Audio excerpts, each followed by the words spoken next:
নমস্কার, আবারও চলে আসলাম তোমাদের সাথে নতুন একটা ভিডিও শেয়ার করতে। আমি কালকে চলে গেছিলাম কৃষ্ণনগর জগদ্ধাত্রী পুজো দেখার জন্য। তো এই যে ফার্স্টেই চলে এসেছি বুড়িমার কাছে, হাঁটতে হাঁটতে আসছিলাম। ফার্স্ট কোনো ক্লিপ নেওয়ার কোনো চান্স পাইনি, তো সোজা গিয়ে ওখানেই শুরু করলাম ভিডিওটা। তো হাঁটতে হাঁটতে আসছিলাম বুড়িমার কাছে, ভিড়টা দেখো। প্রথমে তো দেখতেই পাচ্ছিলাম, তারপরে যুদ্ধ জয় করে জাস্ট বুড়িমার সামনে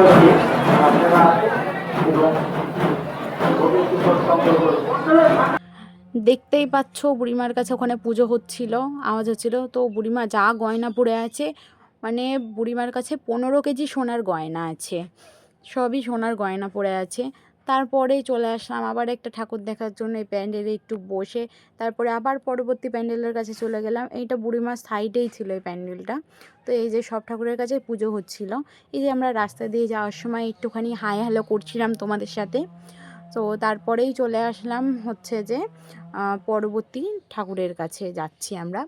তো এই যে চলে আসলাম, পেতে দিয়ে খুব সুন্দর প্যান্ডেলটা করেছিল। তো আমরা রাজবাড়ি যাওয়ার পথে যে কটা ঠাকুর আর কি দেখতে পাচ্ছিলাম, আমি রাজবাড়ি যাচ্ছিলাম তখন। তো এই দেখো তোমাদের সাথে শেয়ার করছি যা যা ঠাকুর দেখতে পাচ্ছি। তো রাজবাড়ি যাওয়ার পথেই বৃষ্টি নেমে এসেছিলো এই ঠাকুরটা দেখার আগে। তো বৃষ্টিতে ভিজে যাচ্ছে তাই অবস্থা আমাদের। তো তোমাদের সাথে নেক্সট ভিডিওতে আমি রাজবাড়ির ভিডিও ছোট্ট একটা মিনি ব্লগ শেয়ার করব। তো ভিডিওটা যদি ভালো লেগে থাকে সাবস্ক্রাইব করতে ভুলবে না। টাটা সবাইকে।